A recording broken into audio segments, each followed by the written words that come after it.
years ago, I finished my study. I studied communication on the University of Amsterdam. Therefore, I studied commerce here in Utrecht at the Hogeschool van Utrecht. So that's why I'm familiar here, but some things have changed, something hasn't. The city has changed a lot, I can tell you, but I love coming back here.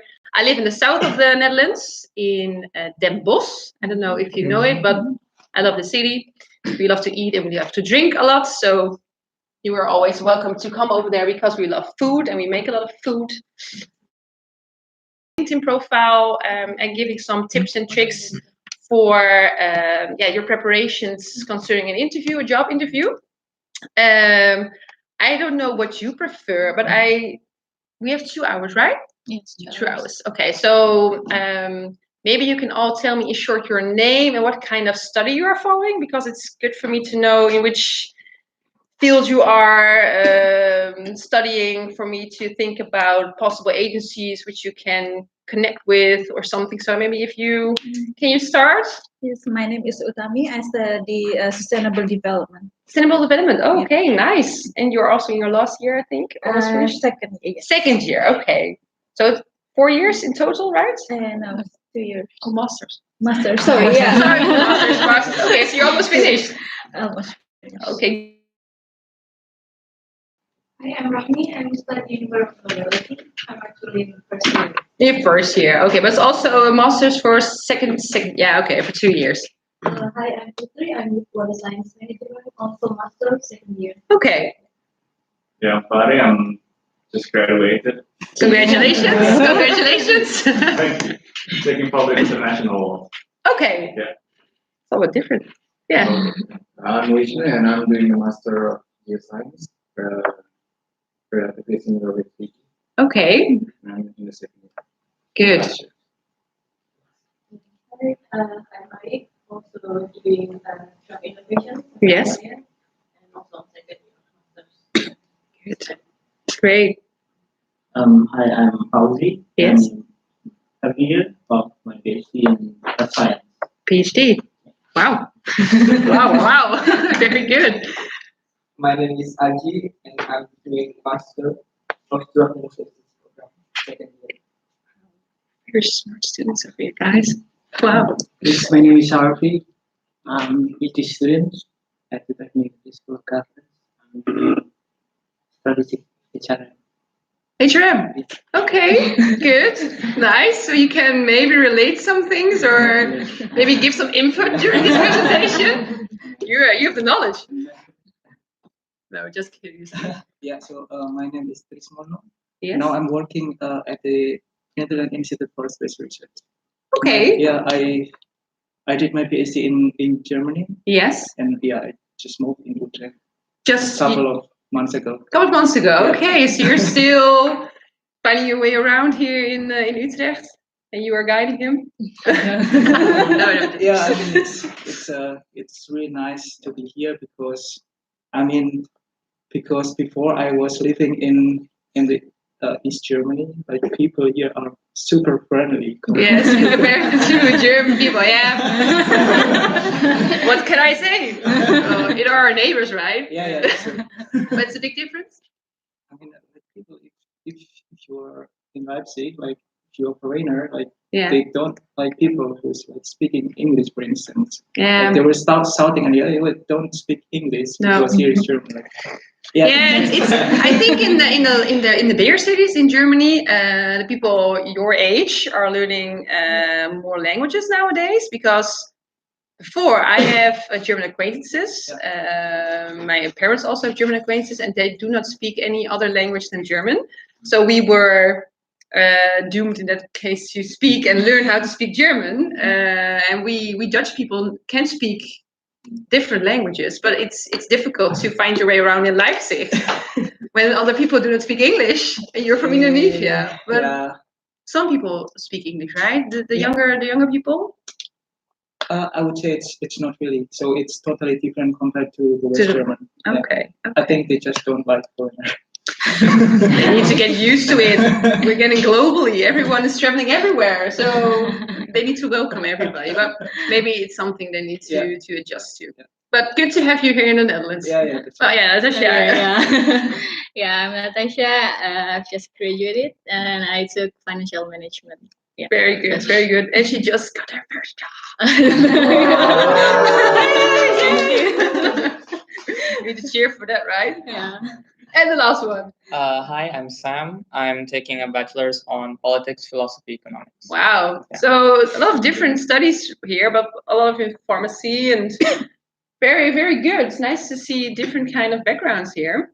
But one thing you all have in common, you need to sell yourself to find a job. And that's why I'm here today. I made a little agenda because Natasha told me or gave me some input what you want to learn or what you where you want to hear more about. So I thought I will tell something more about your online profile and zoomed in on your LinkedIn profile. I don't know if everybody here, do you have a LinkedIn? Just made it. Just made it? I don't know who hasn't got a LinkedIn account. Everybody has one? Because if you don't be ashamed. I can tell you something about it. After LinkedIn, I want to zoom in on your resume because your resume is also kind of your LinkedIn, but LinkedIn is more something you can place and put more input into, and your resume is more static thing, but it's good to zoom into that and give you more tips and tricks. Also very important are some tips for your preparations concerning a job interview. So that's where I'm going to zoom in. I don't know if afterwards people want a little break, if you want to go to the toilet or something. And I think that will take an hour. And the second hour, I want to make it interactive. If you want me to zoom in on your LinkedIn account or on your resume, you can ask me things, or maybe if you have questions, we can take that hour to answer them and help each other. And I don't know if you have any other ideas or that you want to learn something other than what I put on this agenda. You can tell it or name it. Is that fine for you? Yes? Okay. Let's start. It's a very long list, and I need glasses also to read it. But normally I'm giving a very large presentation, so I need to zoom in on the stuff. You cannot read it, but we will go through it very quickly because over here are all the points that are very important to check and put into your LinkedIn account. You cannot read it, guys. Sorry for that. I can also, or maybe Natasha can send the presentation to you afterwards so you can check it. I will go through all these points, and afterwards I will show you some slides of a LinkedIn account, and I will tell you more about all these points, how you can fix it or implement it in your own LinkedIn account.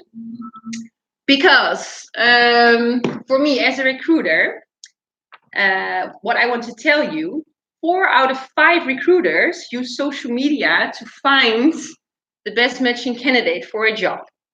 So my job consists mostly out of time searching through LinkedIn and finding candidates. So that's the reason why a good LinkedIn and complete LinkedIn account or profile is very important. One thing I want to say, the first point over here, it says put in time to make it awesome.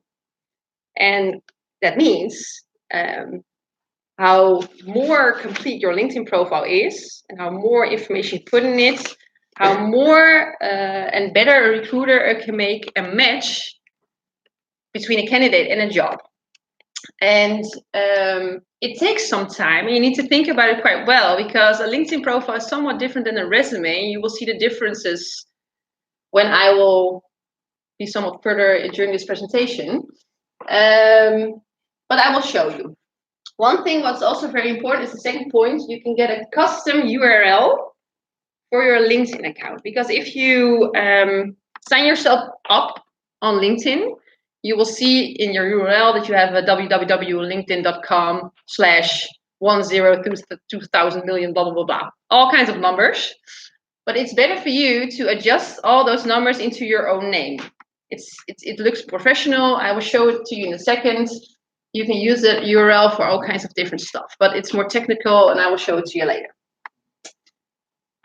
what's very important is also to choose a photo. And for some people, it's very difficult to find the best picture matching how you perform yourself or how you want to show yourself to the outside world.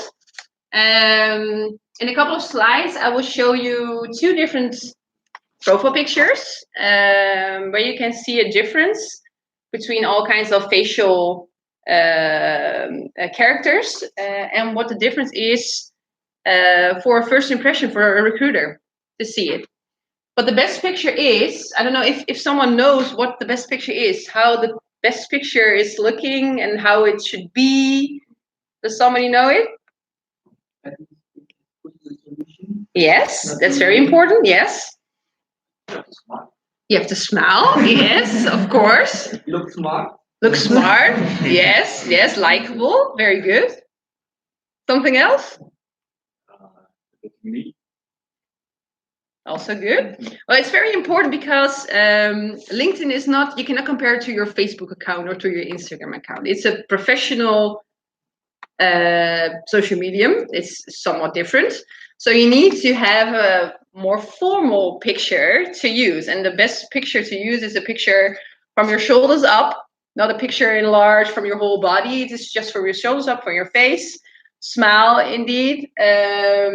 Not have your hair in a very weird style, just formal, and make it a professional picture looking at the pixels. That's very important. You should write a headline. I don't know, does everybody know where the headline is on your LinkedIn account? Yes? Well, at first, when you look at the profile, maybe I can show it to you. When you look at the profile, at first you see the profile picture. Over here is the headline. And normally you can, if you add your work experience, your LinkedIn profile automatically will take your current job position as your headline. But you can adjust your headline. And why should you adjust your headline? That's very important because as a recruiter, people check your headline and you need to put, or you can put, your skills into your headline. Because, for example, I'm a recruiter, but maybe I prefer a job in a marketing position or in a social media position. I can put in my headline that I'm a social media expert, LinkedIn sparring partner, I don't know, presentator about social media. You can put all kinds of things in this headline to make it look interesting and where your specialties lie and also where you're interested in. So make it personal. That's very important, guys, to make it personal. If you go to the next point, use your target job to your advantage. And what do I mean with that? You all, I believe, have an idea what kind of job you want to chase, right? What you prefer. What you should do for your LinkedIn account is to search for job descriptions and read them very well. Zoom in into the words which the company uses in their job description. Recruiters search for those words in your profile. LinkedIn works with a kind of algorithm. And I can also show you how I search for people because I use kind of keywords. And LinkedIn matches my keywords with the profiles of people online.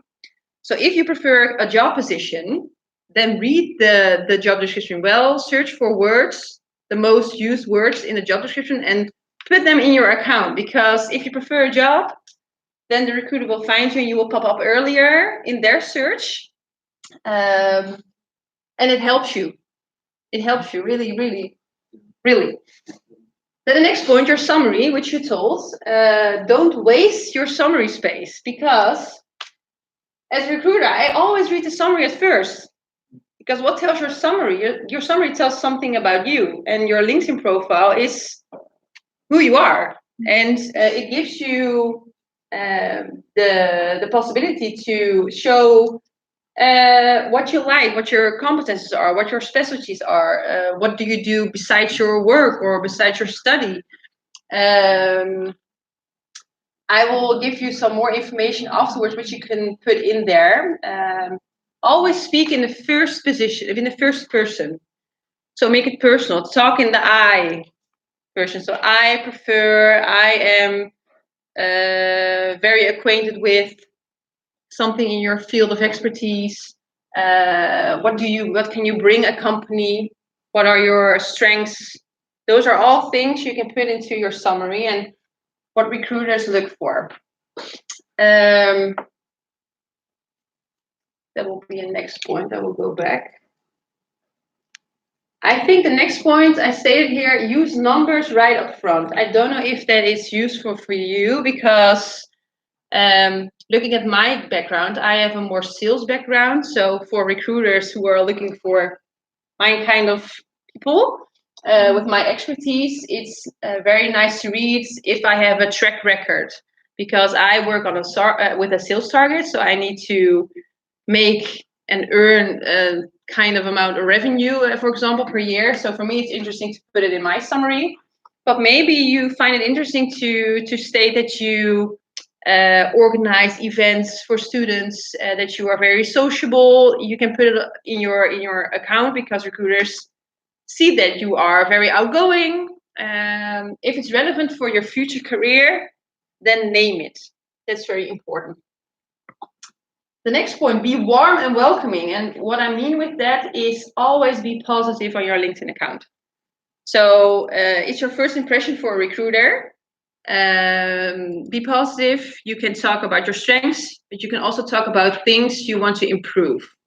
So it's not bad to tell or state things you want to improve, what you want to learn, but make it warm and positive. Another good thing, if I go too quick, just say, right, because it's a lot of information, but afterwards we will repeat it. You need to avoid buzzwords. And what do I mean with buzzwords? For a recruiter, we see a lot of the same words in all kinds of resumes because everybody uses I am eager, I am, how do you stress, how do you say in English, can work with stress-related situations. I wrote some more things down, I thought, because this is for me my presentation for last year. Oh yeah, effective, analytical. I'm an expert. I'm organizational, driven. What do they have in common? They're used a lot, and it's not bad to use them, but search for synonyms. You are all creative. You are all young. So take that in mind, or keep it in mind that not use those words too much. So that's a tip. The next point, I stated, treat your profile like it's your resume. Well, there is a slight difference between a resume and your LinkedIn account, which I told you in the beginning, because your LinkedIn account can be used as your personal, how do you say it? Yeah, that's which one said it? Yeah, you can say it as your personal branding, and you do not need to put everything on it. Of course, be brief and short. You do not have to tell everything, but your resume needs to be short because your resume will, in the end, be on the desk of your next manager or your employer, and they do not want to have tons of slides of information. They want to have it brief. So a resume needs to be somewhat shorter, but your LinkedIn account is online and people can scroll through it, they can scan through it. So it is a difference, but you will see the difference in the next slides because then we'll zoom in on your resume. Well, I just told you, use the first person, so talk in the I version, not in the third person, just in the first, let's say. Get personal. What I mean with that is you can tell people what you do besides your study. Maybe you have volunteer experience.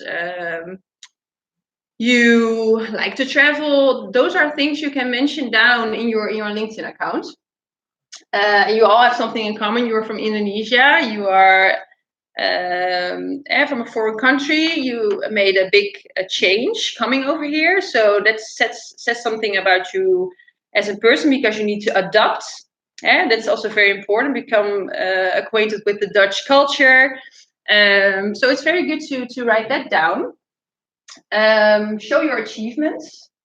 That's also one thing I check a lot on a profile, because you need to be, you don't have to be shy about what you achieved during your study, or maybe maybe you are a sportswoman or sportsman, maybe you have all kind of medals, and you can write that down.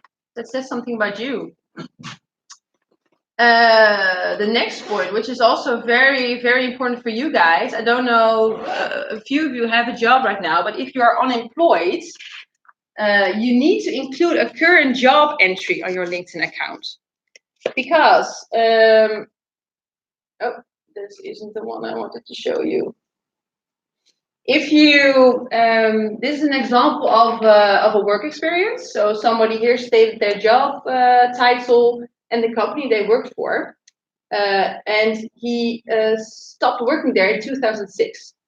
If that is his last work experience and he doesn't name something new, so he doesn't make a dummy work experience, like with a title, looking for a job or open for new job positions, recruiters won't see it. And why? Because a recruiter always or normally searches on the current job title. And I will show it to you later, because I will fill in my profile, which I'm looking for. So I'm looking for people who are, for example, searching for a new job. Then they look into the LinkedIn profile, and if it's in the first or the current job position, the dummy current position, when it's over here, like searching for a new job or in between jobs or open for a new job, I will see it. If you will not name it here, it could be possible that I cannot see your profile. So it's very important, always make a dummy where you put in that you are looking or open for a new job. Or you can state something else, like graduating, done in a few months, then open for all kinds of interviews, open for a job, always in for a cup of coffee, just name it. So that's very important to always. I have a question. Yes. So I think in LinkedIn there is an option that we Yes. can actually we can tell the recruiter that we are open for the job. So That's is that correct. Is that what you mean, or we have to really state that we are open for the job? Yes, you need to do both. Because you can put in, when you go to your settings, you can go to your privacy settings, and then you can slide a kind of bullet, set your profile open to recruiters. It's a kind of private, how do you say it? Private setting, because nobody else can see that you have told recruiters that you're open for it. If you are in a current position and you are looking for something else, then of course you need to set that setting open, but you do not need to make a dummy in your profile and say I'm looking for a job, because your current boss will tell you, what? You're open for something else? Why? So then that option, I will get back to it later. But you can do both, because recruiters will see you, of course, when you set the setting open. But because if I make a search, your profile can come higher for me as a recruiter in my search line, if you state that down in your dummy job description. You do not have to do it, but it's somewhat better. Yeah? Yeah. Is that clear? Another question is like talking about the what's that, like the bank, when you search people. Yes. Is it really makes difference when we have like the when we subscribe like to become like a pro member with the free members? The premium account, if it makes a difference. No, for me not. I see everybody on LinkedIn if I search for it. It's only for you, because you want to see which people are looking on your profile, right?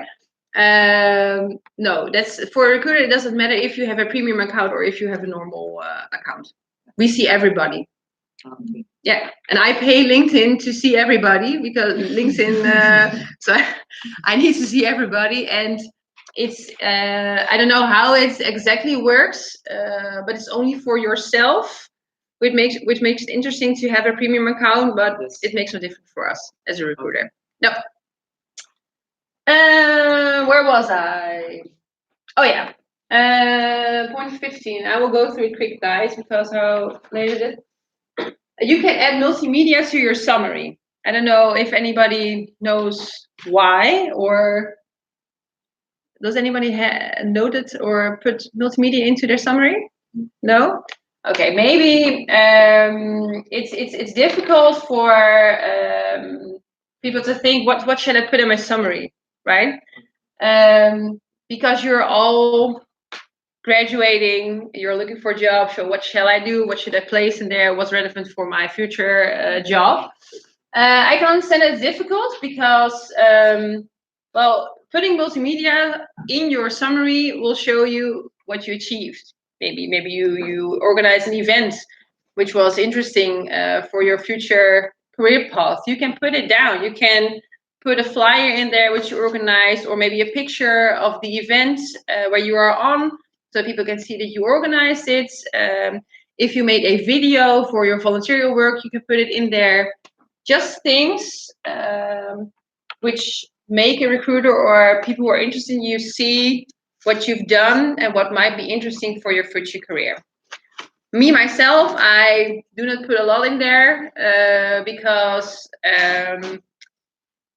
you can write articles on LinkedIn about what you are doing or what you prefer, or if you want people to learn things, you can write that down. So I prefer writing articles, in fact, not putting multimedia into it, but you're free to do what you want.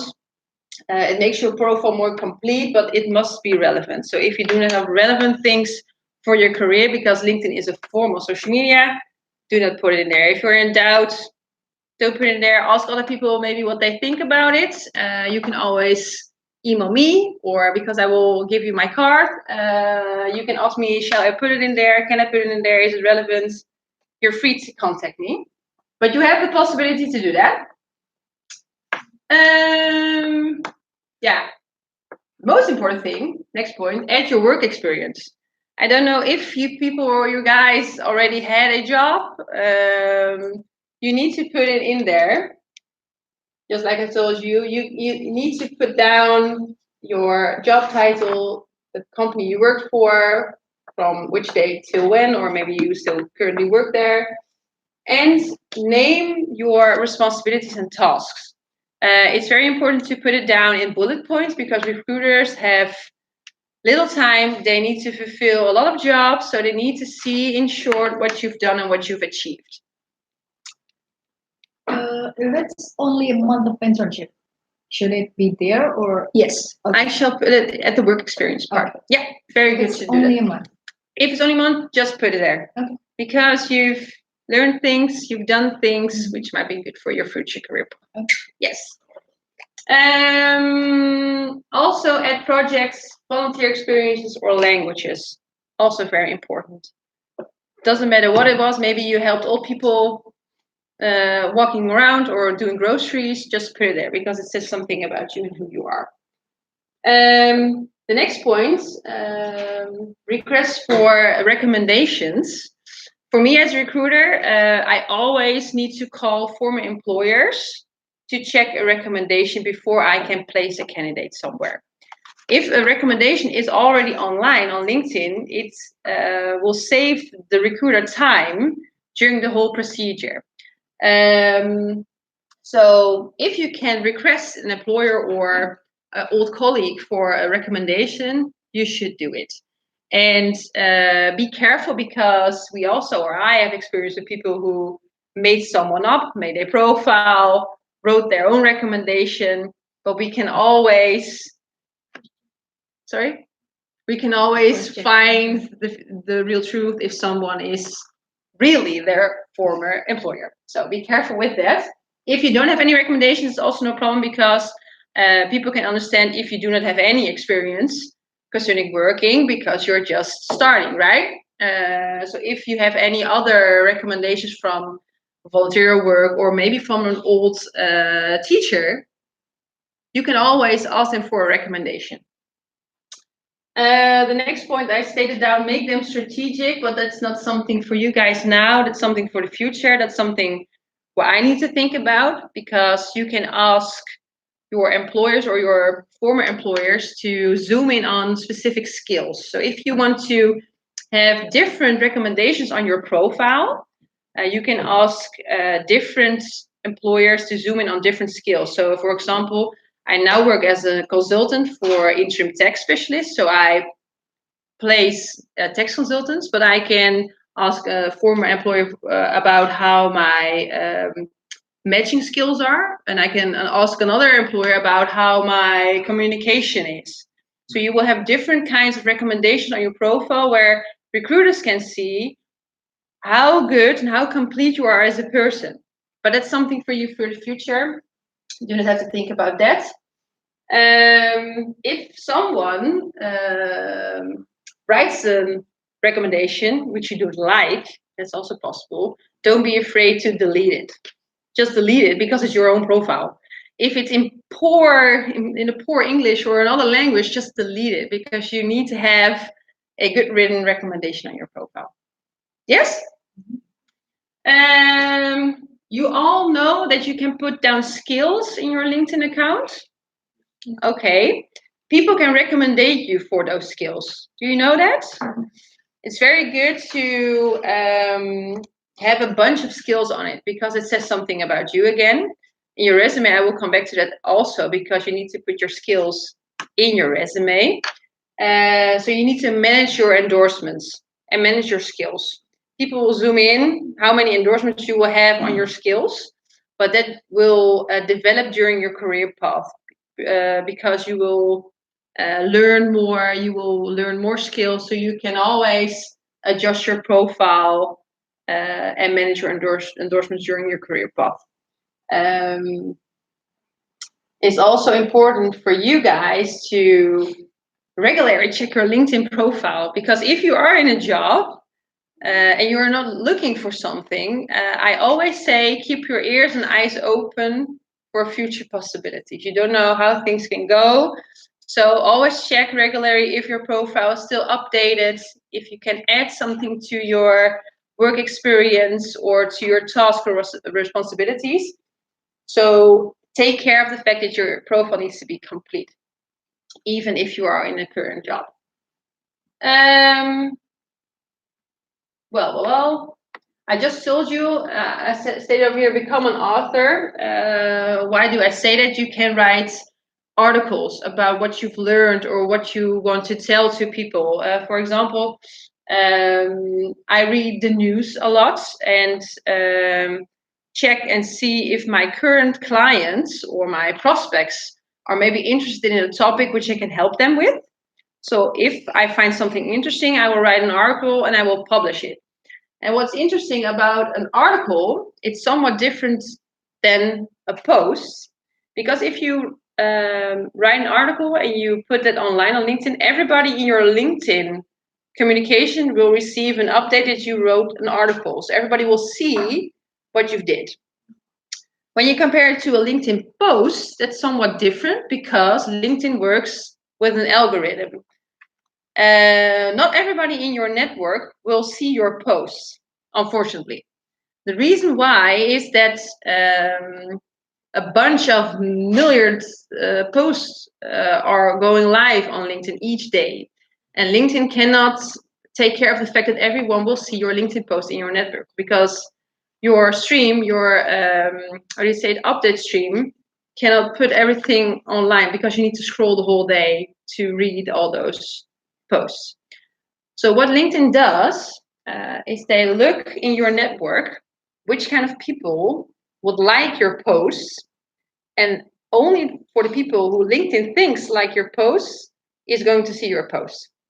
Why? LinkedIn checks how interactive you are with your network, if you respond to their posts or not, if you like their posts. And if LinkedIn sees a lot of interaction, LinkedIn thinks, well, hey, Patricia likes Angelique's posts, and the other way around. So I will show Angelique Natasha's post.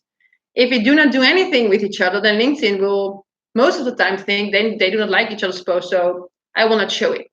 So how interactive you are on LinkedIn, or the post you post, depends on how interactive you are with your network. One thing I stated down over here is be a groupie. Now, what do I mean with that? On LinkedIn, you can follow or become a member of a group.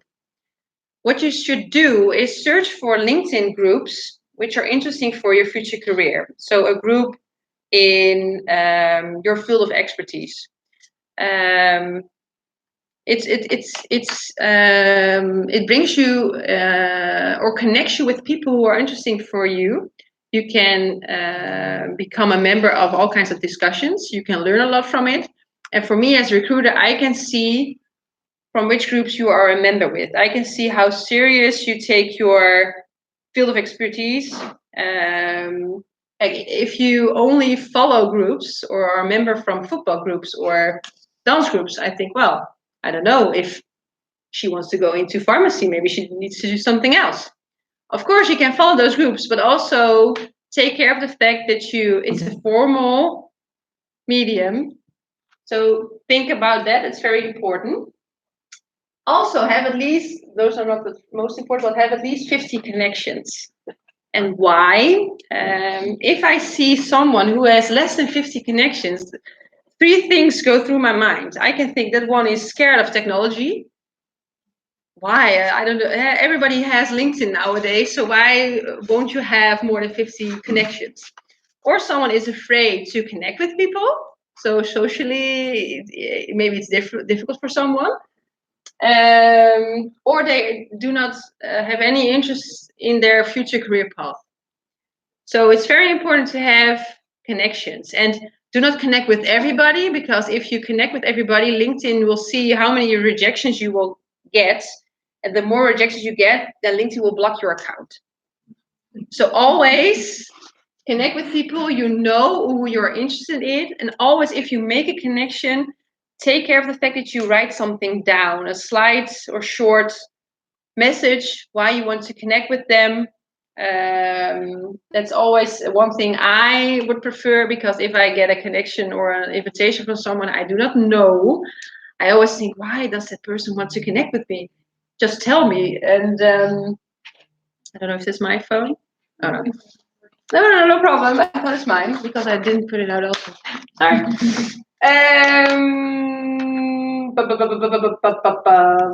Now, oh yeah, and also point 29, I stated down, keep your job search under wraps. That's what about what you just mentioned with the opportunity. If you are looking for something else and you do not want anyone to know, then you can put down in your settings that you're open for positions and that only recruiters can see it.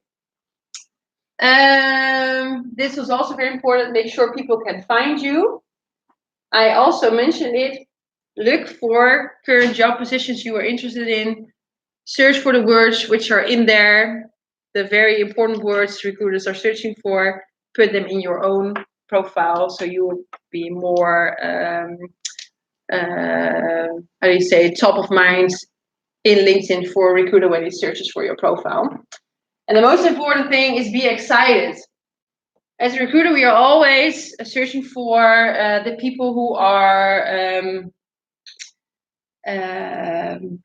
more aware of their future career path. As for some people, slightly different or difficult, should I say, to be excited, because maybe you are more, how do you say it? Not a proactive person. Introvert.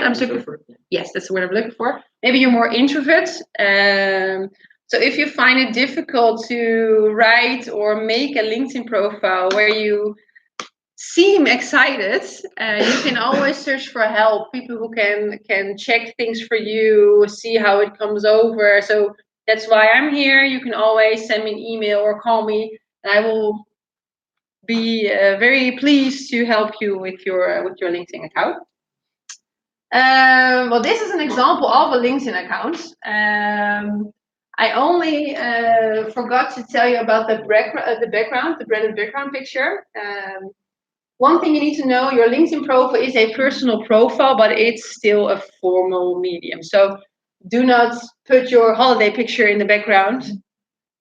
Think of a background which is interesting for you, or maybe which is kind of cryptical, or maybe if you are in pharmacy, I don't know what, maybe you can put a DNA sign in the background. I don't know, something which makes the connection between you and what you prefer as an employer.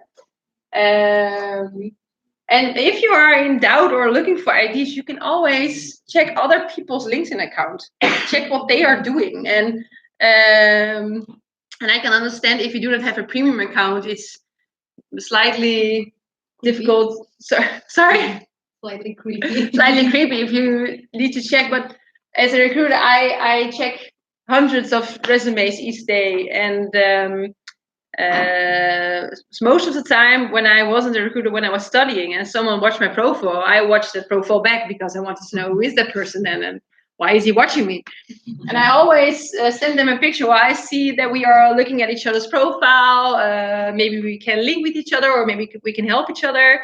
If you receive a no, that's not a bad thing. If someone doesn't want to link with you, it isn't a bad thing because you ask for it. And just be open.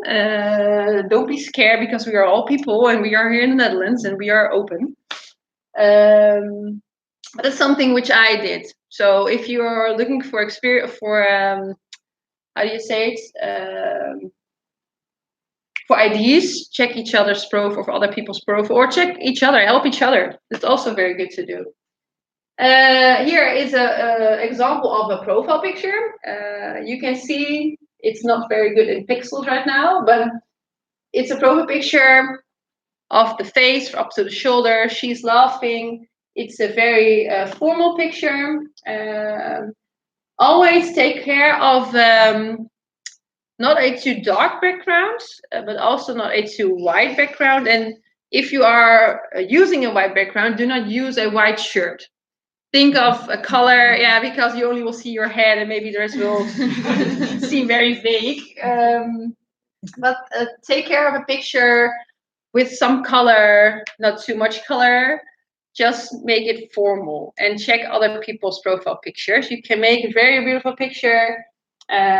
She uses a slightly gray background. That's a good color. She has a red top on. That's something which pops out. But she seems nice, right? She's smiling. She's likable. That's important. We already talked about the headline. You can personalize it. It doesn't have to be your current job position. You can put in your headline also that you are open for job positions. Remind that. Or looking for a job position in the field of expertise X, what you're looking for. Well, we talked also about your resume. Put in there where your expertise lie, what you want to learn, what kind of job you prefer, what you can bring a company, what your strengths are, maybe what you do besides your study or your current job. Also very important, which I told you, customize your URL. Over here you see it's very tiny.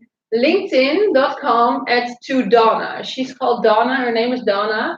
Normally over here when you sign in your LinkedIn, it's LinkedIn.com/ what I just told you. You can very easily adopt that in your settings. If you want me to show it, I can show it to you later. And the most important thing for all of you, which I want everyone to do, is put your contact information open. Because as a recruiter, if you want to find a job for you guys, it's very easy if a recruiter can email you. You don't have to put your number in it, but if you have an email address, which we can contact you, put it in there, or in your settings, you always need to put your LinkedIn or your email address in it. You can set it open to everybody. So please do that, because it's easier for recruiters. Because we have to, if you don't have an email address, we need to send an email. And an email costs money. And as a recruiter, we have a slightly a slight amount of emails we can send per month. So it's easier for us if we can contact you directly and not via LinkedIn. If you are very aware of your privacy, then do not set it open. We will find our way around it and can contact you via LinkedIn. So that's also no problem. We spoke about the multimedia over here. It will be under your summary. Oh, this is an example of a profile picture I wanted to show you. It's the same man. And I am wondering if you can compare these two. Which of the two pictures, on which of the two pictures do you think the man is more likable? The right one, okay. On which of the two pictures do you think he's more influential? So he can tell you more, you believe what he says, and can bring you further in your career path? The left one? Let me think about something else. On which of the two do you think he's more competent? Left also, okay. Why? I don't know, and the right one, he looks like way too up close. Which of the two do you want to work with? The left one. The right. The right one? Right. Who wants The to right work with the right one? Right? Right, 1, 2, 3, 4, 5. Yes? And who wants to work with the left one? Yes? And it's because of the fact? Difficult, right? Because he seems more proud or more... What do you think? He's more serious. He's more serious. Well, I will show you the results because there's been a kind of a research. What kind of profile picture you need to put down? Oh! I thought I deleted something. Here are the results. Oh, I used the good ones. Great. The left of the right one is more likable. He's smiling, right? So you can. He's more open. You can. I think it's easier for you to go to this man and ask a question than to go to this man because he has a kind of arrogance, maybe. Maybe More approachable. More approachable. That's the word I'm looking for. Thank you. But if you look at the two, there's a little difference between both of them because the people find them both competent. There's a slight difference, only 4%. And most of the people find the right one more influential. Because he looks nice, and if he tells you something, you will believe what he says, right? Because he's nice, he will take his time for you because he's smiling.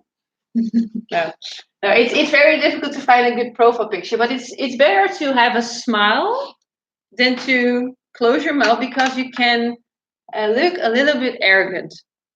It's very difficult. A picture says more than 1,000 words. So it's very difficult, but this is an example of a picture you need to keep in mind. Can we insert a GIF instead of picture? A GIF? Yeah. It's just come in my mind. Yeah, well, if you need to keep in mind that LinkedIn is a formal platform. Yeah, I mean, like just slight gestures that could, I think you need to put it in your multimedia and not in your profile picture, because it's the first impression people see. If you are in the marketing field, maybe that might be something. Or if you make things like that might be interesting because they can see, oh, that guy can make very great gifts. Which he put in his profile picture, but I wouldn't prefer it as a recruiter to see a GIF. I want to see a picture of someone and a very good summary and a very good headline and a complete profile, everything. But maybe things will change. I don't know. Maybe it will change in the upcoming years. Maybe we will be somewhat loose in not that static in pictures. We will see. But for now, a normal picture will do. Well, underneath your summary, there will be your work experience. It says enough. Experience that trace your career trajectory and showcase how your key accomplishments impacted the organization. So put in there what your responsibilities are. Maybe you've helped with some projects. Maybe you how can I say that? What I've mentioned more in my things. You can also add multimedia to your work experience. So if you've achieved things you want to show, you can put it below your work experience, also in multimedia. So not only your summary, also for your work experience. But tell them what you achieved. Maybe you've reached or ended a very interesting project. Just name it over there. Underneath your work experience will be your education. Not only put down which school you were in and which study you followed, always name what kind of courses you followed, which specialization you have. Maybe you've graduated cum laude or semi-cum laude, mention it. Very important. Well, I told you also, mention your volunteer experience. That shows that you give back. Also very good to do. I've told you that your skills, very important to pinpoint that because people can endorse you for it and recruiters will look for your skills. The recommendations part we talked about. You can see how many recommendations you've received and also how many you've given. If you received a recommendation, a recruiter will always see who made the recommendation. So I can track that back if it matches a company you worked for or a project you maybe were busy with for a kind of company. If you can ask for a recommendation, you should do so. Accomplishments can be everything. I stated a few things down. It can be your honors or awards. If you have specific certifications, mention them. If you were in specific projects which are interesting for your future career path, follow different courses, maybe test scores. Maybe you are very good in something which is interesting for you. Note that down. Languages are very important. Everything you can put in here which says something about you, put it in there. For your interests, we also talked about groups. Here, a recruiter checks where your interests lie. If you are very interested in finding a job in your career or in your field of expertise, look for groups or companies and follow them because we check this. We check this a lot. How serious are you? Well, I think it's a lot of information in a very short time. Maybe you already knew a lot of it. I can understand. But if you have questions, we will have maybe time later to zoom in on it, or maybe someone has questions right now. No? You mentioned something about get personal. How personal you can be? That's a very good question. For me as recruiter, you can tell, for example, what your hobbies are. I thought you can tell that you are fond of traveling. Maybe you are a sportsman. Maybe you like football. You could put it in there, but not too extreme. Let me think, but because you need to keep in mind it's foremost, so you need to put not too much personal stuff in it, but you can talk in the how do you say it correctly?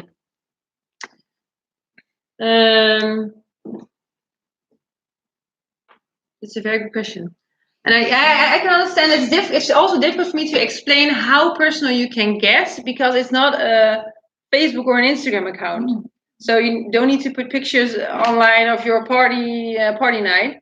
But if you had an event and you drank some alcohol, I don't know if somebody drinks alcohol here, but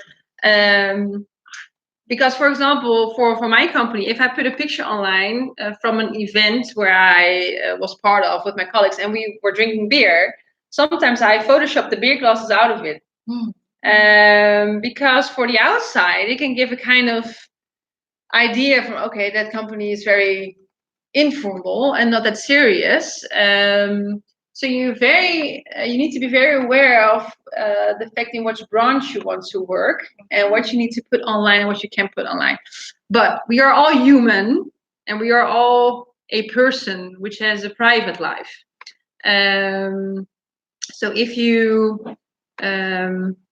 want to ride a bicycle or you ride a bicycle weekly, cannot put it online on your LinkedIn account. That isn't for LinkedIn. So I don't know, what do you think about things you want to post, which can be personal? Maybe then it's come back to the branding.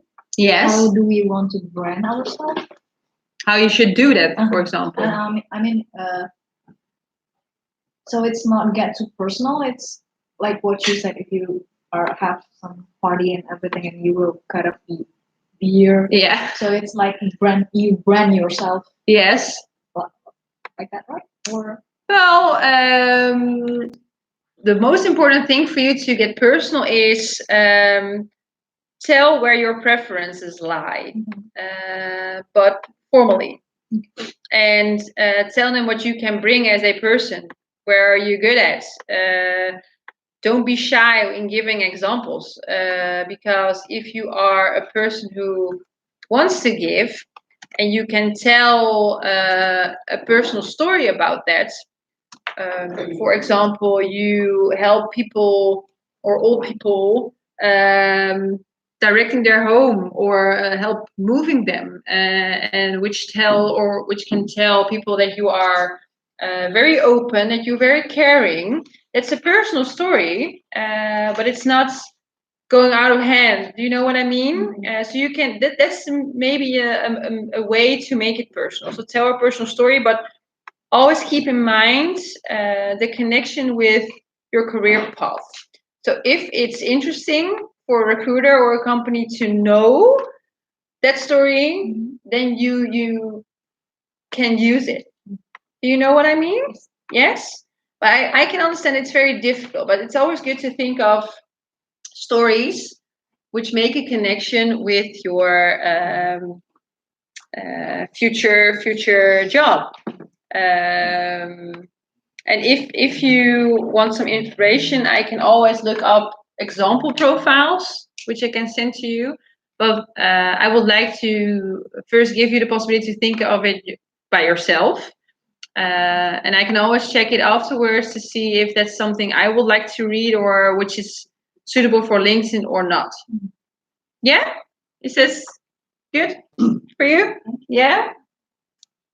Well, we'll now come to the part of the resume. It's 7:10. I don't know. Does everybody already have a resume over here? Everybody made their own resume, or are people struggling with it? struggling. Struggling, and where are you struggling with? I don't know what to put. Because you don't have any experience yet? No, not because of that, but I don't know how to put it nicely. Nicely. Okay. And make it presentable so people can, when people read it, yeah, it's informative enough and exciting enough and everything. So, yes. Yeah, I have experience, but it's not that. But it's not that exciting. To make a difference. To make it different. Yeah, and excited. So make it warm and okay. To make it stand out. To make it stand out. Okay, that it is difficult to make a difference and be and stand out when you compare it to other concurrents or other people who are also searching for jobs. 5 things needs to be in your resume. Maybe in the last slides, I have an example of a resume for you guys. Because also for Natasha, Natasha sent me her resume. For me as a recruiter, I always put a resume in a specific format. Because my clients are used to a specific format. And the most important things which needs to be in there are your contact information. That isn't difficult. You need to go? Yeah, I need to go. Well, if you have questions, shall I give you my card, guys? Sure. Then you can always contact us. One for you. Yeah, One for great. you. Thank you. Good luck Thank with you. everything. Thank you for your No, time. yeah, it was short, but no problem. Bye. Go get him. Yeah. Where was I? Yes, 5 major sections which needs to be in your resume. At first is your contact information. When you look at the slides, it's very important to state your name in there, your residence, your place of residence, so where you live, and your contact information, because it's always important to have your phone number over there or in there and your email address. You can put it on top or in any other prominent position where we can find it very easily. But most of the time, put it on top. That's the most easy part. Just like in your LinkedIn account, and that's the part where we can get excited and maybe somewhat personal, is your summary. Because for a recruiter, it's always fine and nice to read something about that person because it tells us something. And the summary should be, it's the same like on LinkedIn, between 3 or 5 paragraphs. Statements. You can put paragraph. 3 to 5 paragraphs. Okay. Small paragraphs. It doesn't have to be very long because it needs to be brief and short, but you can put a lot in 3 to 5 paragraphs. Or bullet point format is also possible. You can put bullet points in there if you find it easier. If you find it difficult to write, some people find it difficult to write in a story version, then bullet points are also good to use. And you can describe in there what your accomplishments are and your capabilities. But also, if you are now looking for a job and you want to send an open application, for example, then you really need to sell yourself. And you really need to tell what you can bring a company. So where are you good at? And then you really need to zoom in on that company where you are sending your application to, or your resume to. See what can help them and match your own capabilities with the company.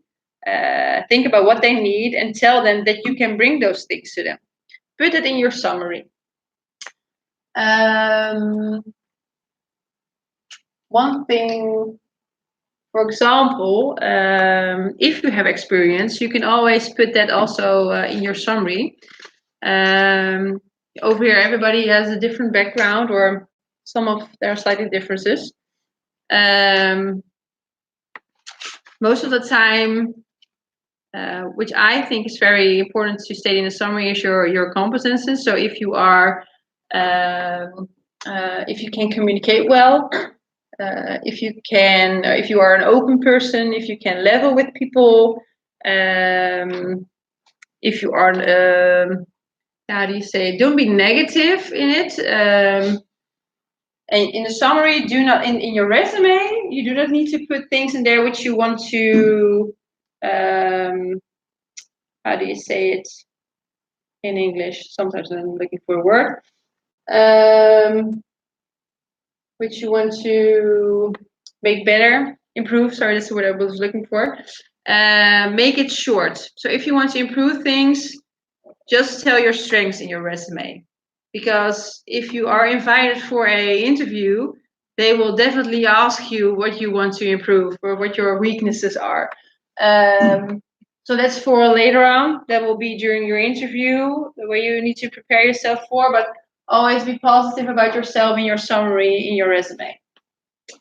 Underneath your summary, which you can see in my example, you can put your skills over there. There will be a skills section. You can write it down in bullet points. You don't need to make long stories for that. Just write that down short. Your work experience is comparable to your work experience on LinkedIn. So that's easy. If you have a good resume, you wrote your experience on LinkedIn or your resume, you can just copy that and put it in both of the things.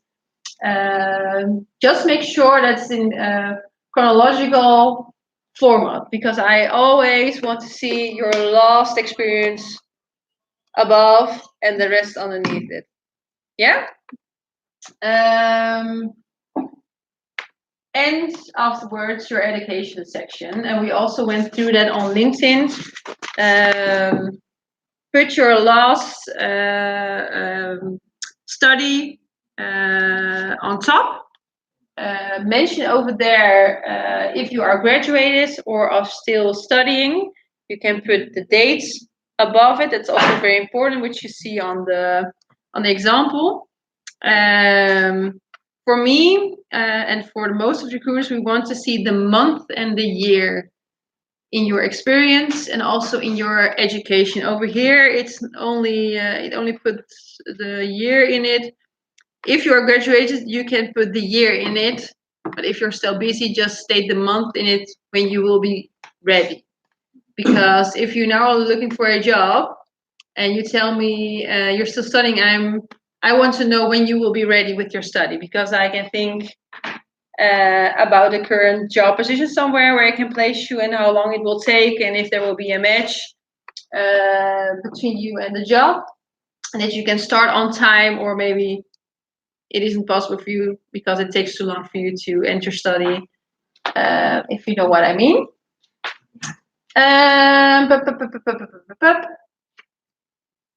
Also important, it's not over here because these are the 5 major sections. We just spoke about recommendations on your LinkedIn account. You can also put in your resume the names of contact persons a recruiter can call, but you always need to inform your contact person if they want to be your recommendator. So you can call them or email them. Is it all right for me to put your name and email address or phone number in my resume so that my maybe future employer can call you to check how I've performed during your time? It's possible. It doesn't need to be in there, but it makes it easier for a recruiter because we need to call off and on to check. But those are the 5 major sections you need to have in there. And there's some overlap, a lot of overlap with LinkedIn. And in LinkedIn, or I should say, LinkedIn is more extent. You can put more things in it. You can also make your resume 5 pages long, but it's not interesting for a recruiter or for a company to have such a long resume, because they want to see very quickly what has the person done, what's the summary, what's the personal story behind this person, and they want to see very quickly if you suit the job and if they want to invite you for an interview. What's the maximum page? Well, maximum, yeah, it depends, because if you are slightly older and you have worked at a lot of companies, Okay. you can tell more about your experience, right? Okay. If you worked for 20 years at one company, then maybe you have a 1-pager. You can tell all the things you've done, but it depends. But a maximum, I prefer a maximum of 3 pages. So I can do this, well, first page, and then this, and then I'm done. If I need to flip it too much, then it costs me a lot of time. So you can be very brief and short. But if you use bullet points and short sentences, you can tell people a lot. But of course, when you are looking for a job via a recruitment agency, normally a recruiter will give you hints, tips, and tricks how your resume should be like before they send it to the current or the future employer. Because a recruiter also wants to sell you. So together, you had a very good resume, so that was fine. But sometimes we need to change a few things or make it better. That's also part of our job, to help you, because we want to help you with a job and we want to make the future employer happy. So it's more of a project for us to make a good resume. And yeah, it's always something you, just like at LinkedIn, you need to look at it a few times. Even if you are at your current employer, just add stuff to it if you learn new things, because you don't know how things can go. Maybe your company is going to end, or how do you say it's going to I don't know the word in English. Bankrupt. Thank you. I don't know which one said it. Bankrupt. That's the word I was looking for. Then you can come to sit at home and don't have a job, and then you need to make your whole resume again and adjust it. So during your time, just open it a few times, check if it's still relevant, what you have put in there, or it's not a static thing. It's always changing. But I can understand it's very difficult to make a resume, because for me at first it was also difficult. What should I put in there? What do people want to read? But always keep in mind what kind of job you prefer, and check job descriptions and put things in your own profile which match a job description you are looking for. And tell something personal, because a connection with the company and yourself is the most important thing. You need to feel good with a company, and a company needs to accept you. That's one thing. That's the most important thing. If it doesn't feel good at a company, then you do not fit over there. Then it wasn't meant to be. Then it's done. That's also one thing I've learned. But because maybe you can come into a position where you think, I really need to have a job right now. So everything which comes on your path, you will take it. But maybe after 3 months, you think, oh my goodness, this is not the company for me. I do not fit in here. So always be honest to yourself. Be honest in your LinkedIn profile, and also on your resume. That's one tip I really want to give you. I believe you're all hardworking students, because you are almost done with your master's, and that's a very big achievement. And you're all very smart, so you can all think about what you want and what you prefer. But be honest to yourself, to what you put in your profile, and if it matches a company. But in an hour is too short to tell you everything and give you all hints and tips, and maybe everybody else wants more information about little sections of our presentation. But you can ask me afterwards or call me. I don't know if I had any other slides. Interview. Thank you. Oh my goodness, we have more. Yes, because if a recruiter recruited you, and a recruiter interviewed you, and a recruiter brought a job position to your attention, and you find it very interesting, if you agree, a recruiter can send your resume over to the employer for the current job position. If the employer finds your resume interested, you can become invited for an interview. So it's very important to have the good preparation. I don't know if anybody here, those you are an example, if anybody else already has some job interviews. Yeah, can you maybe share some experiences? Was it difficult for you to prepare yourself, or what did you do? Actually, for me, it was strange, because during the interview, like, I have like a very positive feedbacks, but in the end, still cannot make it. And I mean, there's also really strange point where the recruiter like said that, okay, that we will employ you, but we need some more time for the considerations. Like next week we will speak to the director and so on. Yes. Then next week, oh, maybe we still need some more time to discuss and so on. But then in the end, like he like just reject. Yeah, I was just wondering, like, if you want to, like, if you are still looking for a better candidates, then why don't you like tell me the truth? Yeah, it's a difficult situation, because it's also a thing where we are occupied with, because as a recruiter we make the connection, right? We are looking for the best match. Yeah. So company also needs to be honest towards us if they are interested. But sometimes the company will keep their options open, and maybe they have a little doubt. It can be just a little doubt, and where they think, well, maybe let's wait a little bit longer. Maybe there will be another candidate. Yes. And I don't know why a company isn't open. I don't know. It's something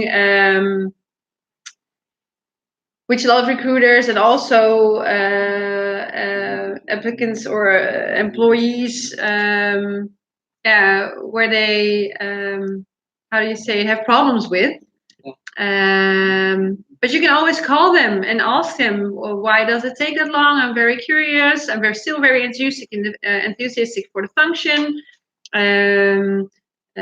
Maybe do you need some recommendations? You can always tell them that. If you are in doubt, I can ask Yeah. my former employees or someone. Because, I had like a bad experience. So at that time, I applied for 2 different positions. Actually, Mhm. I'm more interested with these positions than the things that I just tell you. Mm-hmm.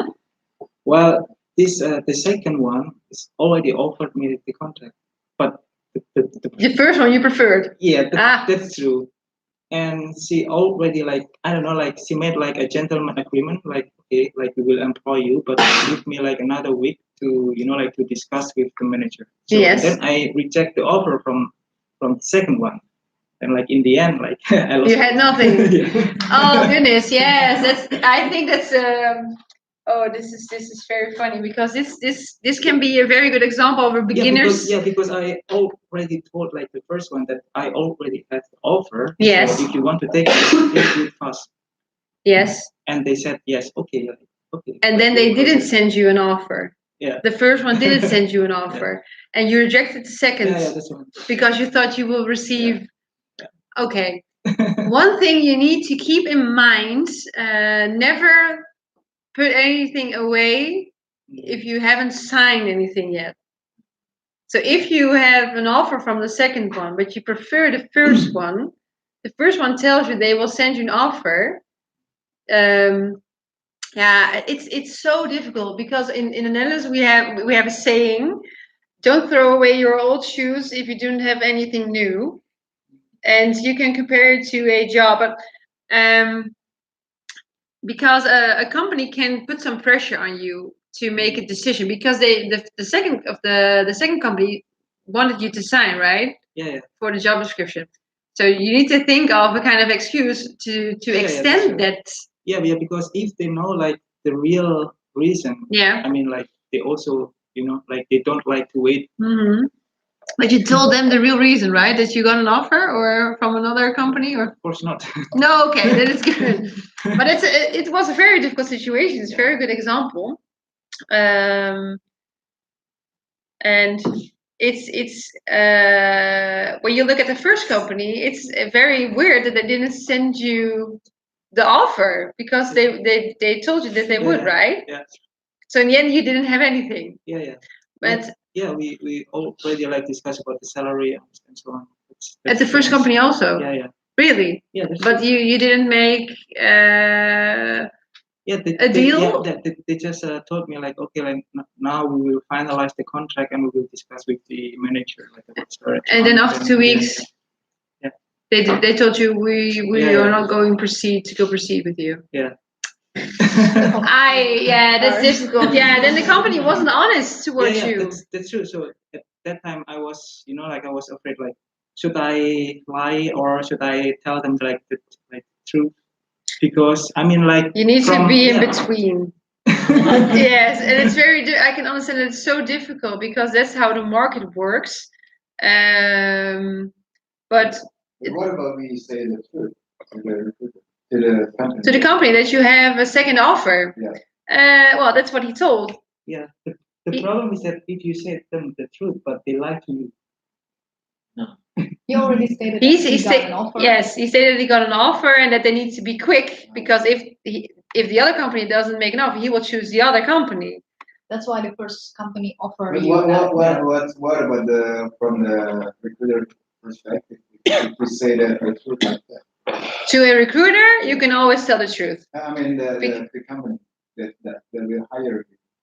That the company will tell the truth towards the recruiter, or for example, you are the employer that will hire me. Yes. And the situation, and you are the first company that told me that you are going to hire me, but yes, I haven't got the contract yet. Mm-hmm. I got another offer, and I already has a contract. But you prefer the other, right? Yeah. And what about what do you do then? What do you think about from the company perspective? If I say the truth that I got an offer from the other company? Well, you can always tell them and thank them for their offer, but that you are still also negotiating with another company, and you prefer both companies, but it depends on the conditions. So you can tell them that you are weighing those two things off, Yeah, and which company has the best conditions you prefer. Yeah, I mean, You can tell them that. What about your perspective about that? If you are the The employer, Yeah, okay, Yeah, which what about the employer thing? yeah, okay, because of course, that's a difficult thing, because a company will always prefer candidates who are truly into their company. Because if I am the employer, I want someone who says, I really want to work at your company, and as soon as I get my offer, I will sign it and I will start tomorrow. That's what I want to hear. If someone will tell me, oh, yeah, I have another offer and I'm weighing off, but then I think, well, check what you want, but I can get the feeling that you are not truly interested in my company. So it's a very difficult situation, and I think you were in a very unique situation, because it doesn't happen that lot that you receive offers at the same time, around the same time, right? But a company really wants you to say that you want to work at their company, and that's the sales position you are in, because you need to please them. But also the other way around, a company needs to give you the feeling that they really want you, and that's the weird situation you were in, because they told you, we want to give you an offer and we want to hire you, and 2 weeks after they tell you, well, no, we're still in doubt. So it's a company is how do you say it? A lot of things can happen in a company. A lot of people are busy with one job, because Natasha, for you will work in a department where a lot of people are connected to you. So a lot of people want to think and say something about the person who they want to hire. So if one person is doubting and 3 other people are for you, for example, and the other one not, they can cause a discussion internally, and maybe after 2 weeks, then one person won, and they say, well, if not everybody thinks the same way, then we will not go further, because maybe it will give us difficulties in the upcoming months. So always the best thing is always to be honest, and honesty lasts as long as it's true. It's totally true. I prefer people to be honest, because as a recruiter, we are always transparent about what we do.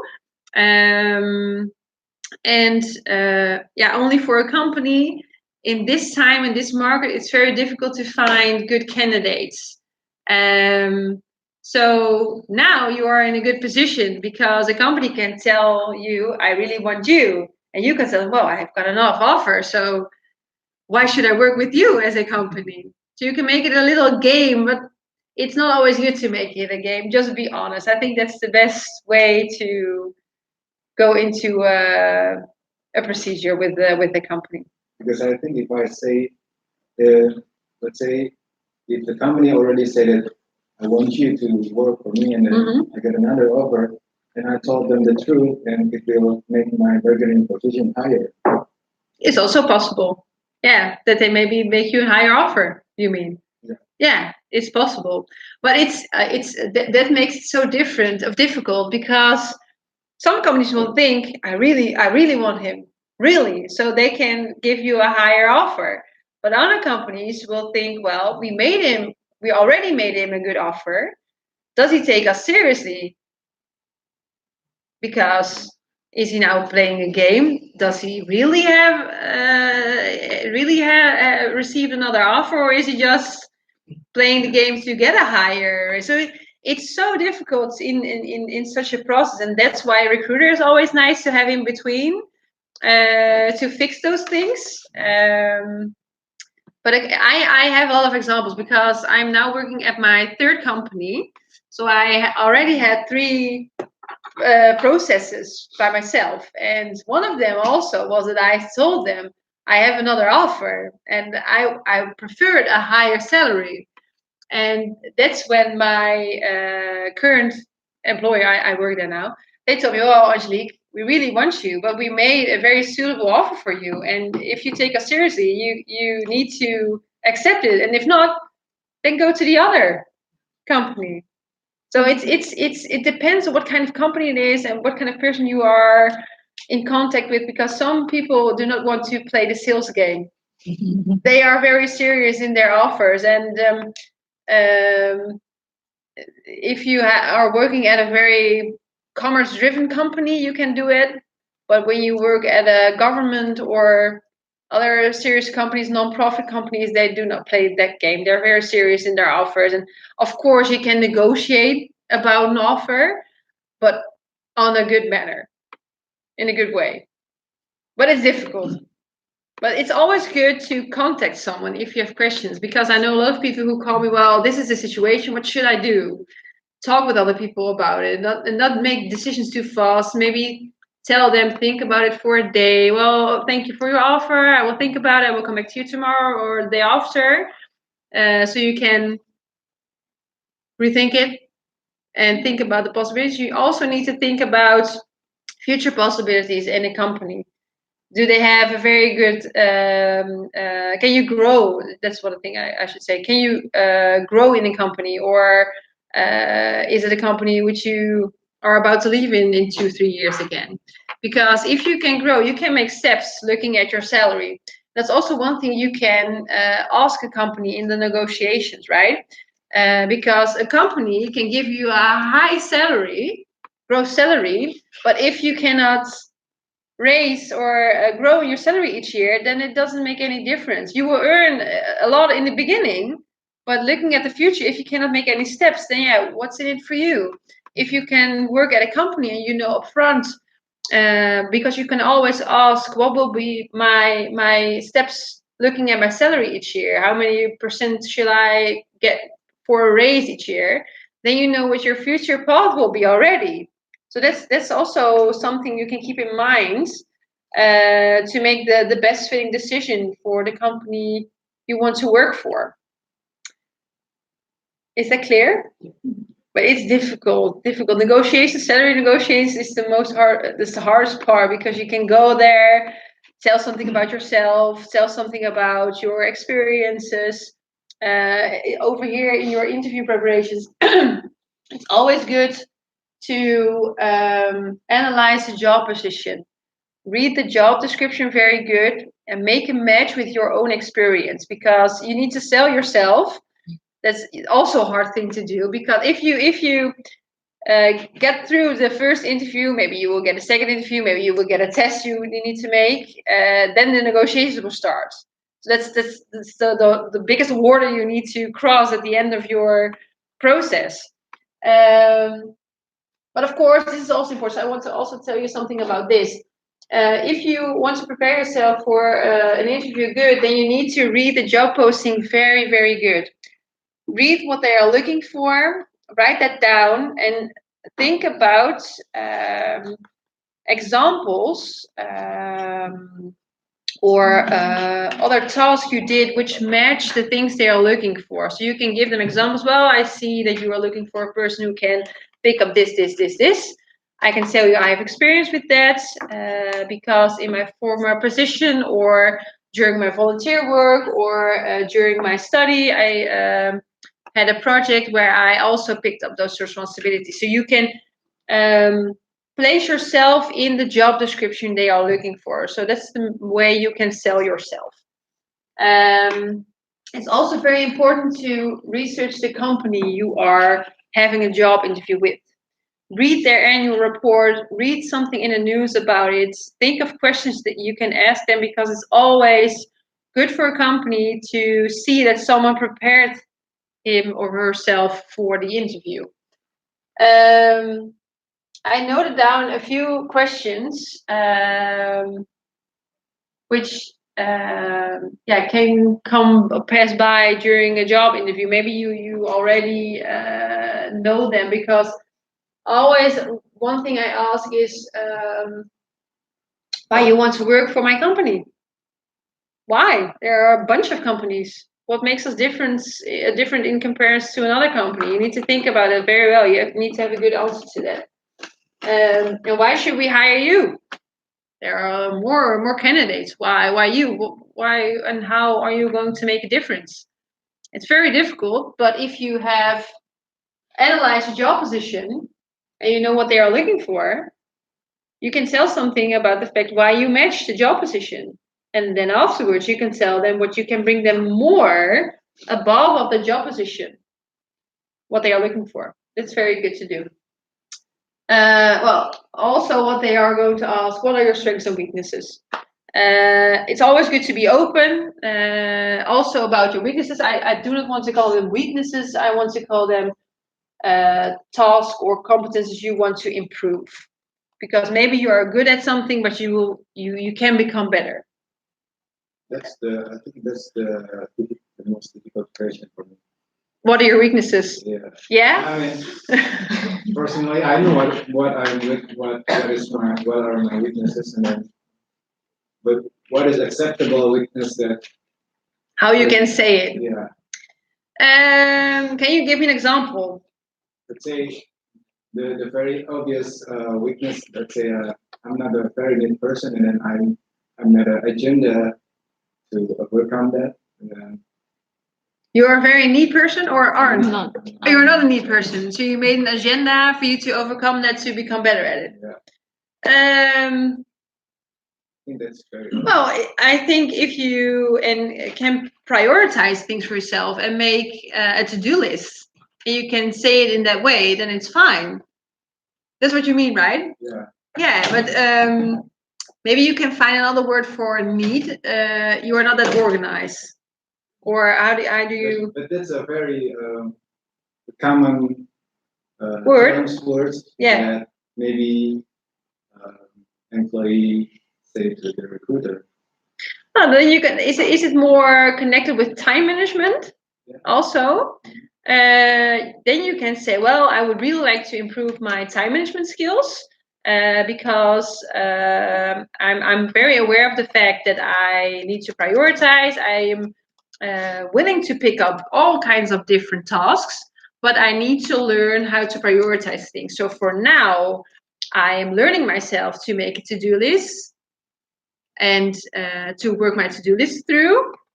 And it works for me, but I really need to make myself aware of the fact that I need to do it every week or every day to start that day or week with my to-do list, to making that to-do list.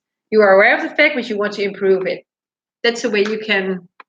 I've ever said that to the interviewer, and then they said that I heard that a lot.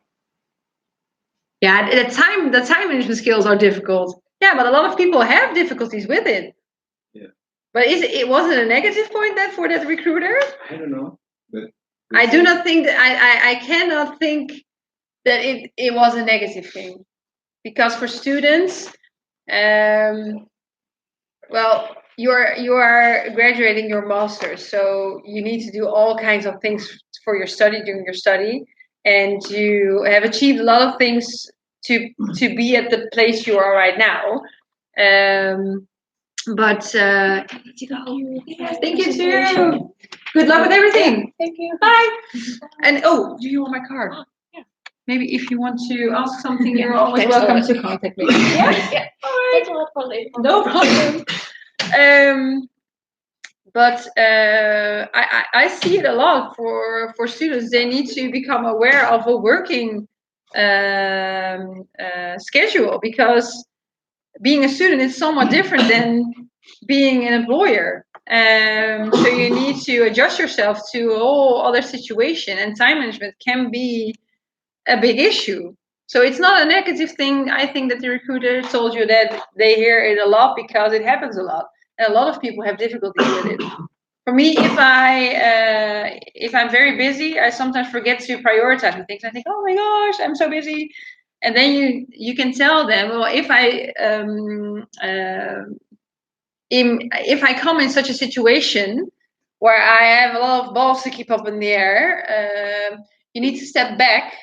That's one thing you can say. You need to step back and think, okay, let's prioritize everything for myself. I am busy, I know, What do I need to do? You write it down, then you prioritize, and you think, okay, now I'm peaceful again. I can pick up the things I need to do. I know what I need to do now.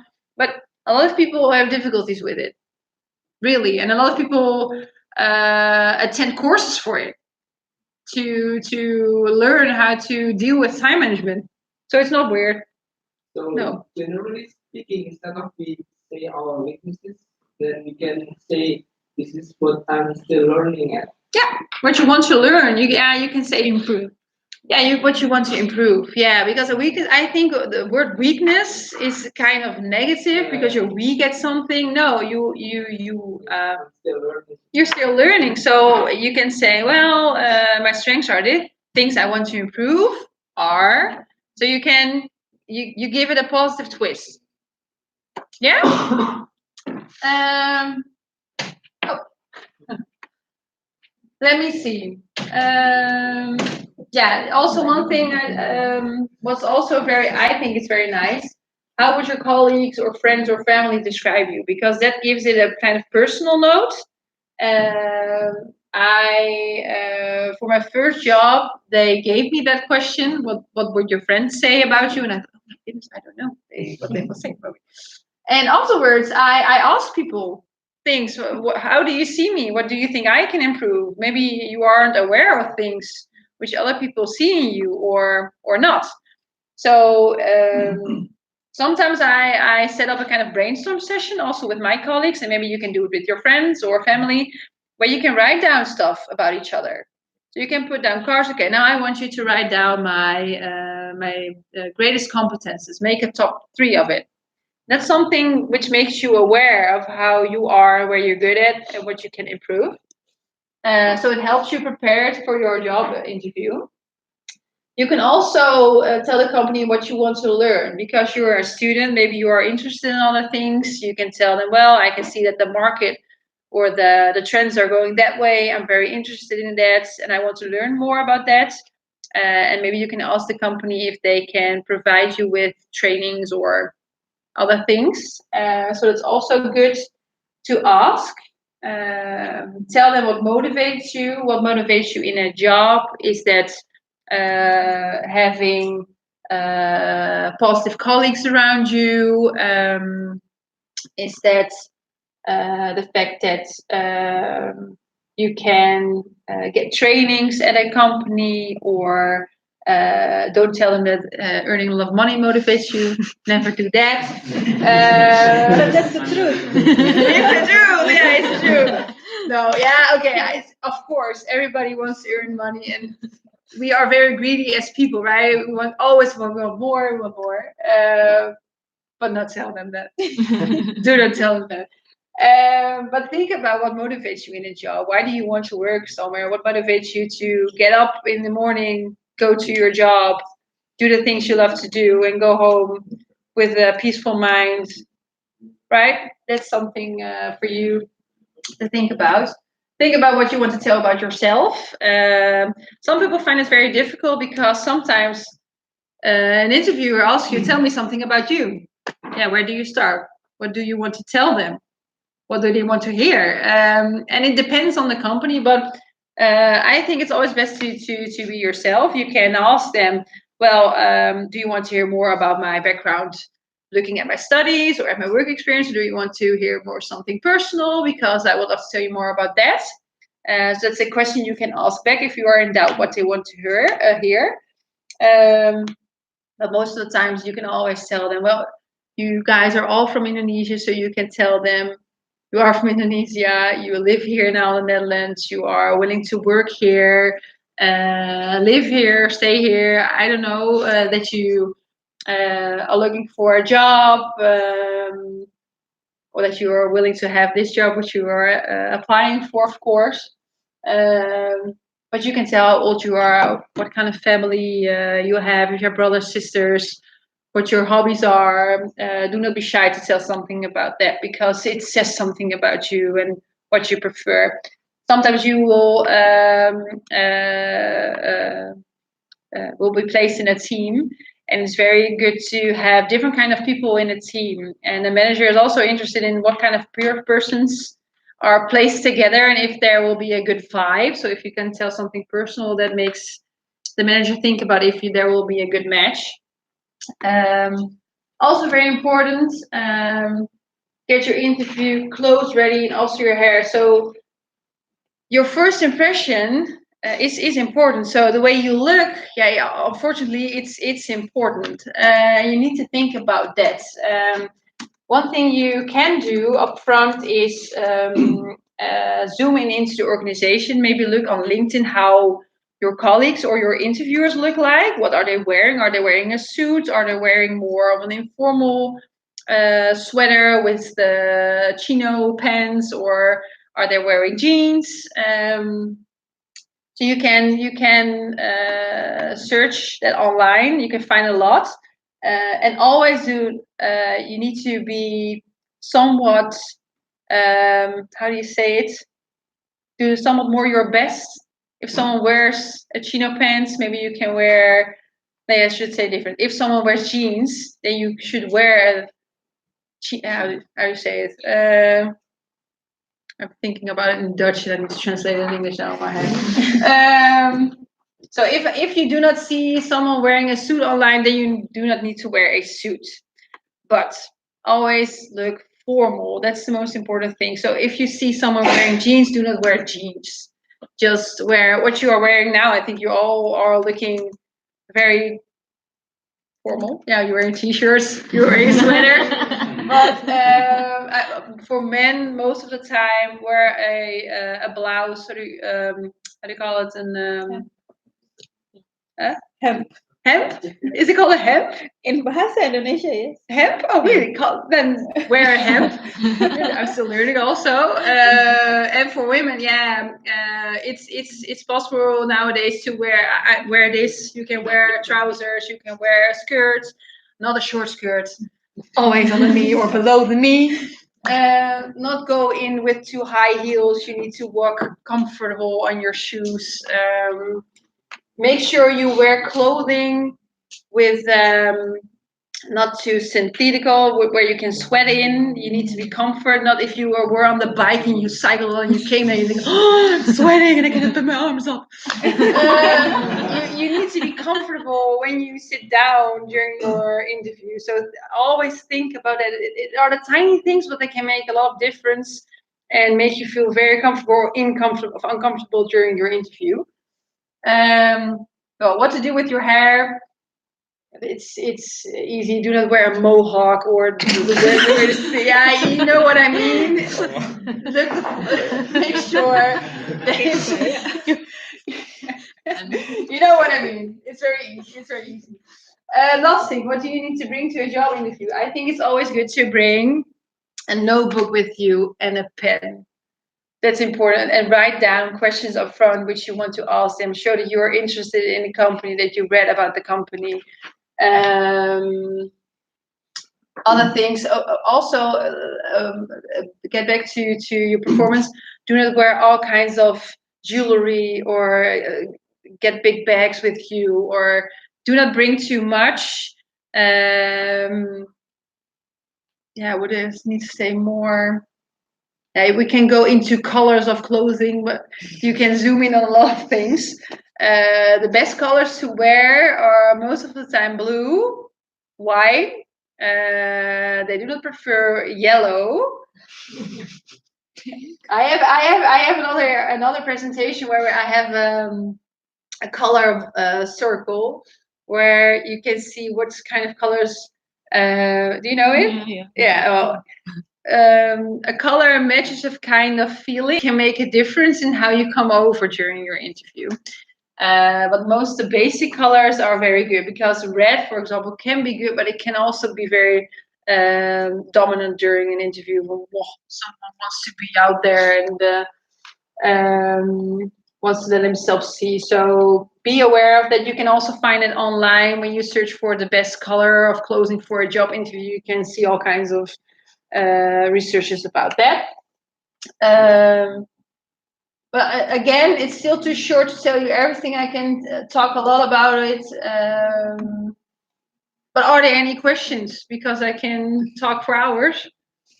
Maybe you could show us how you find a candidate? Yes, through of course. I LinkedIn? don't know if I can log in on Oh. LinkedIn somewhere. On that thing? Shall I, great. Mhm. Can I have the mouse? Great. Thank you so much. Can I go to my LinkedIn account? .com. Oh goodness, I don't know what my password is. That's a good thing. I always enter it. Correct. That's my email address, and I really need to think about my password now. Or do you bring your laptop with you? No, but I have 13 passwords I can put in there, but we will hopefully get it right. Second try. Yay! Very good.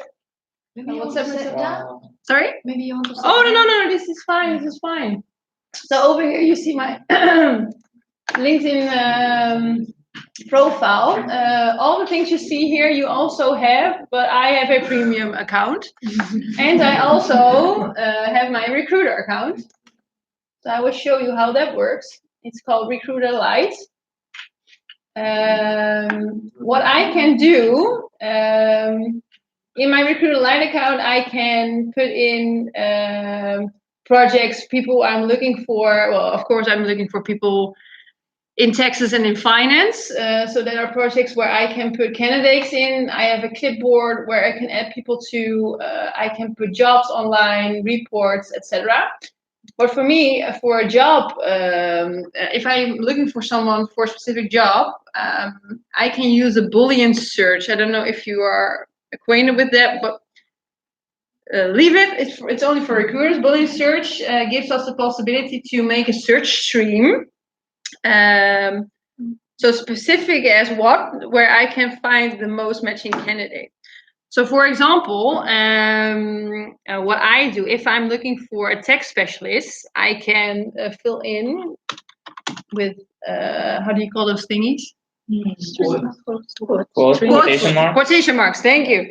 I need to put it in quotation marks because, oh, that's not what I wanted. Well, okay, I can do it over here.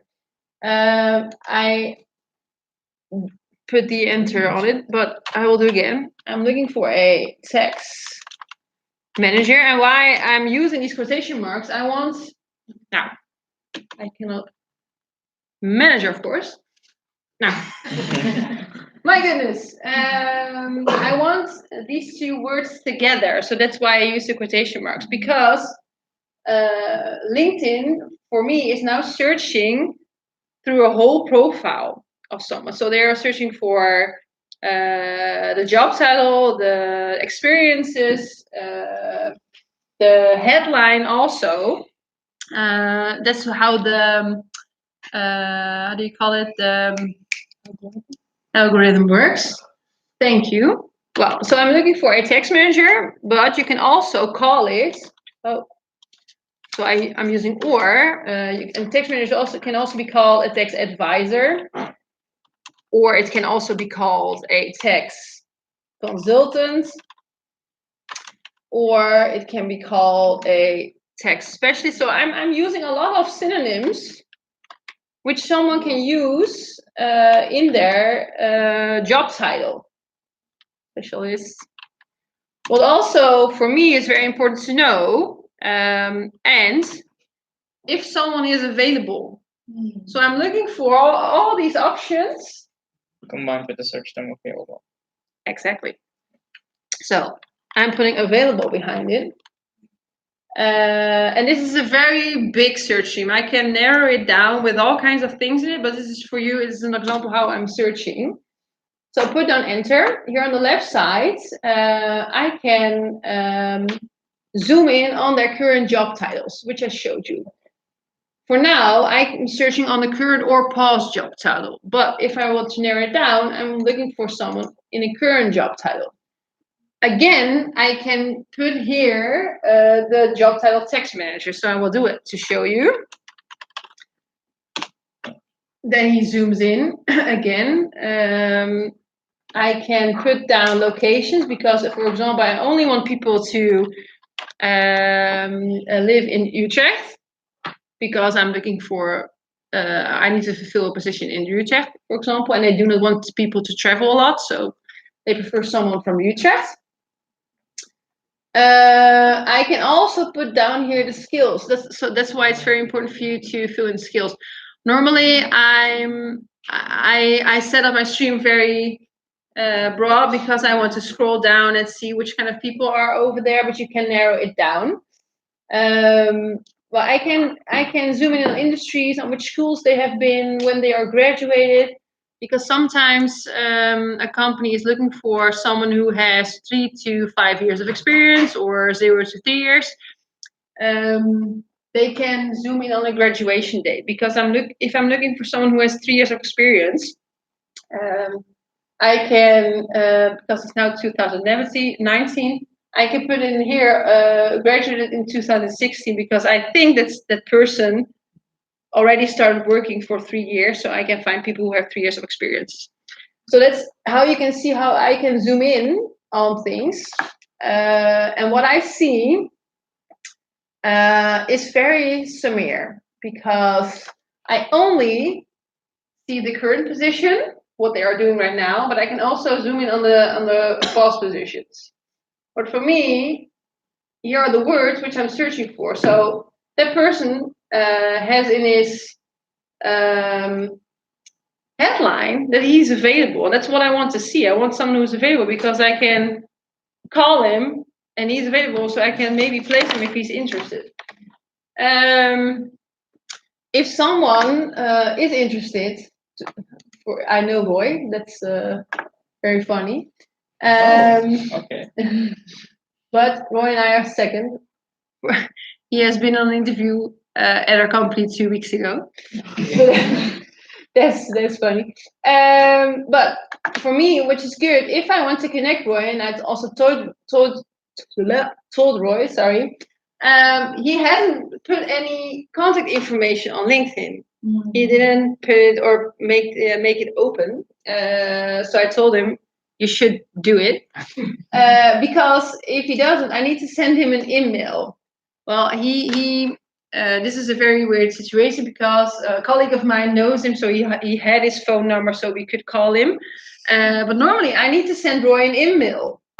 And an email is somewhat different than a message because I'm not connected with Roy.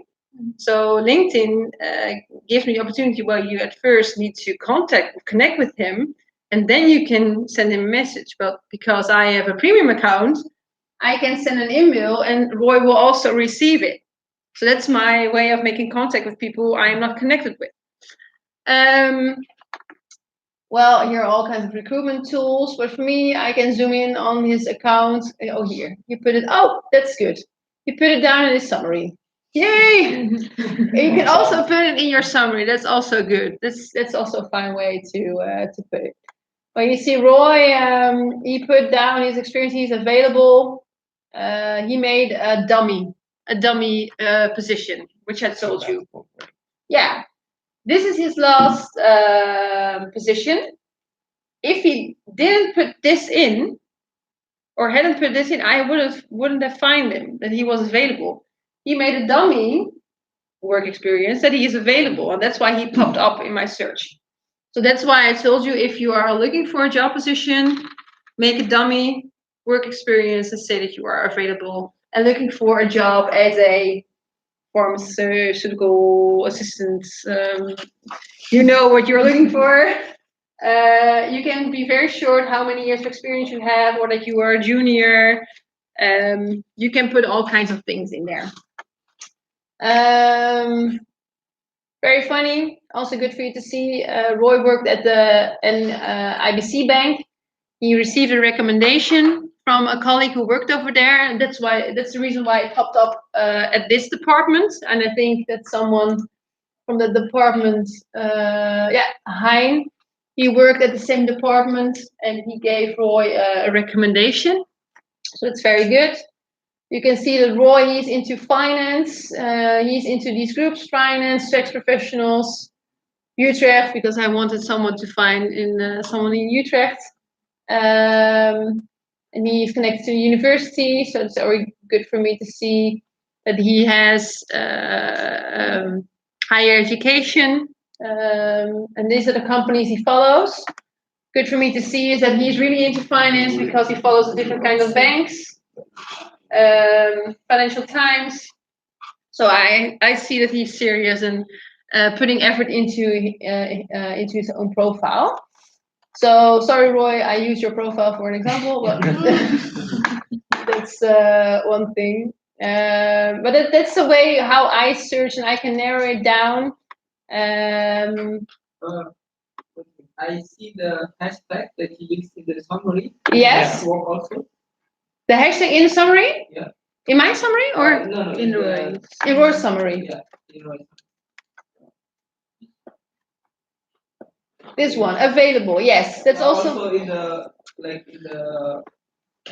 this one. at the bottom of the summary. There's a lot of hashtags there. Yes. Yeah, this one. Yes, so good that you were asking for it. You can use the hashtags, but you do not have to place a hashtag in front of it, because LinkedIn works again with the algorithms. He searches for the words because you see the hashtag isn't highlighted. Here also, I'm searching for text manager. Here also is text manager, and he doesn't use a hashtag for it. So you do not need to put hashtags in your own profile. But very good that you saw it. Well, is it clear for you how a recruiter can search for a job? And we can narrow all kinds of things down, but that makes it easy for you to understand why you need to put specific things in your profile so that you can pop up in a search tree. Does anyone have a question? Clear everything, or hopefully you've learned some things today. If not, sorry. Yeah, if you have questions, I will give you all my cards. You can always call me, email me. And if you, after this workshop, are ready to adjust your profile and you want me to check it, send me an email and I will do it for you. My last question. Yes. So, like coming back to salary. Mm-hmm. So sometimes I have difficulties. So, for example, I want to apply like for a job abroad. So the first thing that I would check is the standard salary. Yes. In that town, is it okay, or like how is the best method to like to define the to define the salary, but you want to work abroad? Yes. And you want to check what kind of like typical salary. Yeah. That's a good way to do. You can search it up online, and or I don't know if it's in a foreign country. We receive all kinds of books per year because of researches which are done via job agencies. Yeah, because like sometimes I also like use example from, for instance, like from Glassdoor. Yes. Yes. If it's like it's sufficient, but sometimes I don't think that it's like it's quite representative, because sometimes when I compare it to like the living cost in that city, sometimes it's two way. Okay, I can answer. It's difficult to check abroad what's normal, and I think it's also for me a difficult question to answer what you can do best, because it depends on the branch you are in. I can tell a lot about tax and finance because for me that's easy, because I know globally seen what's normal or market comfort. How do you say it? which is a normal salary. Maybe I can check what's good to do abroad. I don't know which kind of sites you have where you can look it up, but I can check it for you if you want me to do it. Where you can search what kind of salary is normal in a specific country or in a specific city. Yeah. Maybe there's something for it. It seems to me that there might be something you can check online. Yeah, because I have one interview, like the recruiter, like asked me, like how much you want the salary, which I Sorry. yeah. No, very good. Thank you. Thank you for being here. Good luck. Good luck. Thank you too. I also give you yes. Have a nice evening. Yeah. Yes. Like, yeah. And the problem is that if I make it like too high, then the chance to get the job maybe it's getting lower Mhm. because maybe like they have another candidates with like with the equal competencies, Yeah. but with the lower salary. Yeah. Oh yes, I can understand. You can also because sometimes a company names the salary which they are offering upfront. It doesn't happen that often, Yes. but you can always ask them in what kind of range they are willing to make you an offer because you don't know what's Okay. normal. And you can always ask them because you do not want to.